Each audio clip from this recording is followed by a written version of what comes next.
ba kinuha tong damit kong to? Sa ukay-ukay. Kaya naman pala Makate. Madam, pwede ba? Pwede ba huwag ka masyadong mareklamo? Ang importante, magmukha kang aplikante. O ito, nandito po yung resume ninyo. Ito na yan.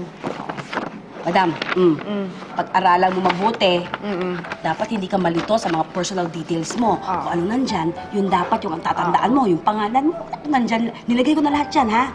Lahat nandyan. Tandaan mo, ang pinaka-importante, dapat ikaw matanggap na executive assistant. Galingan mo, yung mga pagsagot mo, dapat malisto. Alam mo, ikaw, napapansin ko, kapag bata ako, hindi ka nagpo-po sa akin, ha?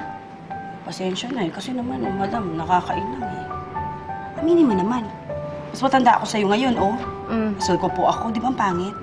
Sige, palalampasin ko ngayon. Pero si Monica, di ko mapapalampas. Baka mahampas ko pa siya ng bag ko. Madam, wag. Kailangan mong palampasin. Kailangan ka maghunos dili. Dahil kapag nagalit ka, hindi ka matatanggap na executive assistant. Tama. Sige. Madam, ang executive assistant, kailangan pleasant, smile, sincerely. Yan, sige.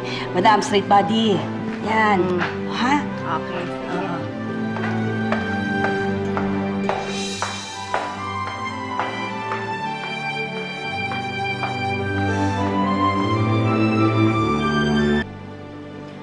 Well, your resume is impressive. But alam mo, hindi talaga ako laging nagbe-base sa resume kasi yung ibang tao, sinusulat na nila pero in reality, hindi naman nila kaya.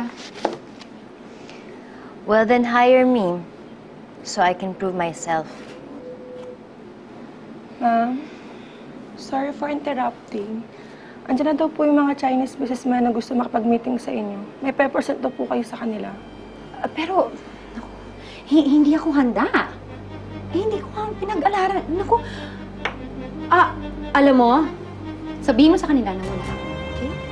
Ma'am, hindi ko na po sila pwedeng paalisin. Pangatong beses na po nilang bumalik, baka mag-back out na. Eh, paano nga yan? Hindi pa nga ako ready eh. Yan. Hayaan yung tulungan ko kayo. Ako magpe-present.